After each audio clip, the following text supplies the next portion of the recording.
Pilipino, yung katotohanan ninanakawan tayo ng harap-harapan.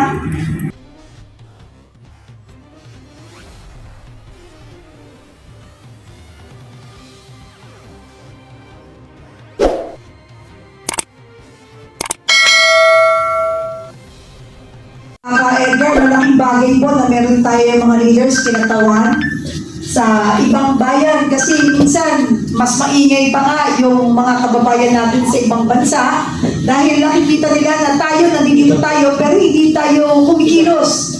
Medyo kimi tayo sa ating mga panawagan para magkaroon tayo ng hustisya sa mga kaganapang korupsyon. Partikular itong nakaraan, yung blood control nga po na issue, na parang tayong ginagawang volleyball eh. Pinapasa-pasa po yung bola kung saan-saan, nililihis po yung usapin, may bubuksan na naman na bago para talagang malipin na sa kawalan yung talagang issue na maraming buhay ang nabuwis nito eh. At saka kitang-kita po, hindi lang po sinabi, sinumbong, pinangalanan, kundi may video sa damakmak na Rimowa, ang nakita natin, at hindi pa doon na hinto. Binuksan po ang maleta at nakita natin pati ang laman. Pero hindi pa po nararamdaman ng sambayan ng Pilipino yung talagang kailangan makamit ng hustisya dahil wala tayong nakikitang liwanag gawa ng parang pinoprotektahan yung mga standing dito sa isyong ito na masakit para sa atin. Dahil sabi nga natin, bakit nagsusumikap tayo mga Pilipino upang mabigyan natin ng kaginhawaan ng ating mga pamilya, ang buhay natin, medyo umangat naman ang antas ng kabuhayan nating mga Pilipino. Ngunit bakit magpahanggang ngayon hindi natin nadadama ang tunay na pagbabago sa ating pamumuhay? Dahil wala pong gobyerno gumagabay. Sabi nga po, ulitin ko, maganda po yung sinabi ng ating pong Mayor Mike Rama ng Cebu. Sinabi niya, ang ating pong gobyerno ay walang direktor. Kaya, parang pelikula, walang direktor, wala rin po tayong mabubuong kwentong maganda at walang magiging tamang direksyon dahil wala pong kumukumpas. Ngayon, yung mga nangyayari sa atin na patuloy pa rin dinitinay magpahanggang ngayon, isa lang po yan. Dahil kung ang kumukumpas para magkaroon ng magandang linaw at kasagutan yung mga kaganapan sa ating bansa, partikular yung mga involved na tao dito, alam mo, kahit hindi pa naman sila totoong sila ang gumawa, dapat yan, hindi mo binibigyan ng, hindi mo siya pinagtatakpan. Kailangan, tulad ng mga maliliit na kinatawan ng DPWH, ilatag mo, ipakita mo. Total, kung dadaan naman yan sa tamang proseso, kung talagang walang sala, pwede i-dismiss. Hindi yung pipiliin mo lang yung kukunin mo at ikukulong at hindi papalag, gawa ng sila'y maliliit lamang. Ngayon, nasaan yung mga sinabing mga pangalan, pinangalanan, binigyan ng picture, binigyan ng video, inilatag sa sambayan ng Pilipino, yung katotohanan ninanakawan tayo ng harap-harapan, binabastos po tayo. Ayoko pong gumamit ng hindi magandang termino, pero narinig ko lang po ito, share ko po sa inyo, binabalahura na po ang ating bansang Pilipinas. Ngayon, sa atin po, ang pili kung tayo po ay magbubulag-bulagan, magbibini-binihan, at magiging pipi sa katotohanan, wala pong patutunguhan ng ating pinaglalaban.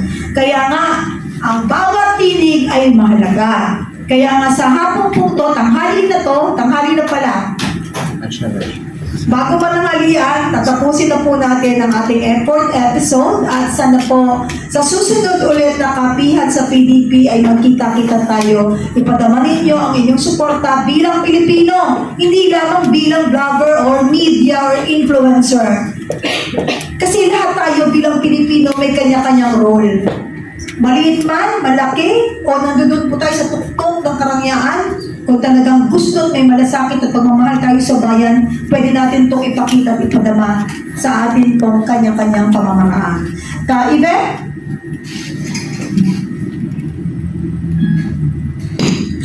Sa malayang pagpapahayag ng ating saloobin, ako po ay nagpapasalamat sa inyong presensya, sa pakikinig sa mga katanungan upang mas maliwanagan po ang kuro-kuro na ating tinalakay ngayong umaga. Maraming salamat po sa ngalan ng Partido Demokratiko Pilipino. Okay? Yeah, in behalf of the 12 million senior citizens, baka po pwedeng bawasan natin yung stress sa kanila, baka lalong mapalapit sa pre-departure area. Baka po pwedeng, sundin natin yung sabi ni Dalai Lama, the only purpose in life is to be happy. So let's try to invest in the happiness of the senior citizens by supporting their cause. So para naman po sa mga sa mga nasa gobyerno, baka naman pwede na kayong mamahinga. Hindi ko naman sinasabing magpakamatay na kayo. Pwedeng umalis na kayo sa kinalalagyan ninyo. Ibigay nyo naman doon sa mga mas makito yung walang problema para po para sa kinabukasan ng inyong mga anak at inyong mga apo. So yun po, let's invest in happiness. Yes, very well said, Gary. At pasasalamat po ng taus-puso sa inyong lahat. At syempre, hindi natin mabubuo itong ating live podcast kung wala pong ating mga minamahal ng mga vloggers, media influencers, and of course, ang amin pong sekretariat dito sa PDP. Thank you, Ma'am Jenny. Thank you, Ma'am Davi. Sa lahat po ng bumubuo ng kapihan sa PDP, si Attorney Yvette at si Karen, si Attorney Landino, of course, ang ating po OIC Chairman, si Secretary Alcusi, Membership Committee Chairperson si Ka Astra, at yung mga nagiging guest po natin at nasa Zoom po natin ngayon, no? Sinabi ko na po si Cara Ulambino, si Mayor Mike Rama, of course, si Ka Edgar Milal, si Ma'am Chiki Chua ng Netherlands, si Ka Marge Haramilia, at iba't ibang kinatawan ng sa ating pong live podcast. Thank you very much po sa pag-suporta. Kasi sa totoo lang, napakahirap po pag wala kayo. Dahil lang naman po ninyo ang PDP. Akala nyo lang meron. Wala. Pero mapapagmalaki namin yung malasakit namin sa bayan na hindi natatanggal kahit kailan. Kasama po ninyo. Kaya po tayo ay magkasama ngayong araw na ito. And again, God bless the Philippines, God save the Philippines, and thank you po sa inyong lahat. And thank you, Jean Benedicto, palakpakan naman natin. Thank you so much po. Medyo kinakabahan daw siya sa mga vlogger. Bakit mo? Kaya, I don't know. Kasi alam niyo po kasi vlogger siya, baka daw magantihan siya. Baka yun ay siya. Thank you very much po sa lahat. God bless us all. At keep safe. Thank you po. God Thank you. bless. Meron po pumapasok dito. Papakilala ko po sa inyo, baka hindi po niyo kilala. Si Kaasa po ng membership committee. Good morning po. Welcome po, Madam Astra. Teka, pahabol lang ito sa ating mga vloggers, sa media, sa lahat ng ating mga kababayan. PDP Laban Headquarters will be open 24 hours mula mamaya 7 p.m. to 7 p.m. the following day. We will have a prayer vigil for the interim release of Tatay Digong. So iniimbitahan po namin kayo. Huwag kayong matulog, ha? Punta kayo dito mamaya. Meron naman tayong kape at meron naman tayong lugaw ni Kapeni.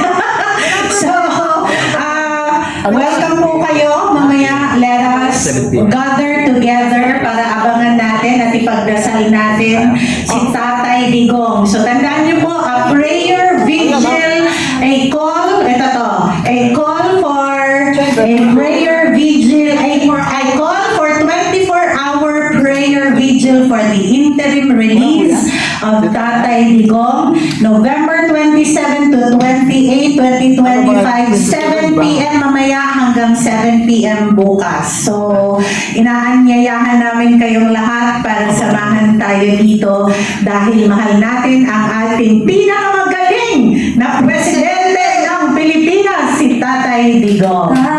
Opo. Astra, susugan ko lang, no? Ang may pasabi dito, Friday, 28 November 2025, 10:30 a.m. Hague time. At ito po ay alas 5:30 ng hapon, Philippine time bukas. Kaya nga po hanggang ngayong gabi, hanggang alas 7 bukas ang ating video. Oh, hanggang alas 12 ng gabi bukas. Basta antayin natin. Lahat sila. Natin sila if you want to watch it live at saka matutukan natin ang mangyayari at kaganapan po sa Hague. Sagot ang PDP yung kape. Sagot namin ang kape. Pero ayan, welcome po tayong lahat. Let us gather here kasi parang medyo maulan-ulan. We chose to have an indoor prayer vigil. Yeah. Okay, sige. We will be joined also by other places. Ilalagay po natin dyan kasi meron din po prayer vigil sa iba't ibang bahagi ng mundo. So, abangan niyo po yan mamaya mula alas 7 ng gabi. Alright, thank you po, Madam Astra. And in closing, we lift up our prayers for PRRD's immediate interim release, believing the truth and justice will prevail in time with our nation stands leaderless and governance falters. The Philippines urgently needs strength, direction, and integrity. We also cry out for the justice for the killing of Barangay Captain Bukol, a tragedy that reflects the deep wounds in our society. May God guide our country back to peace, order, and righteous leadership. Thank you to our guests here in PDP Laban National Headquarters and to everyone joining us online and to our vloggers and media partners. Thank you and God bless everyone. Mabuhay ang Pilipinas! Mabuhay! Mabuhay si PRRD! Mabuhay! Mabuhay po tayo lahat! Dagang salamat! Magandang araw po sa inyong lahat! Salamat. Thank you.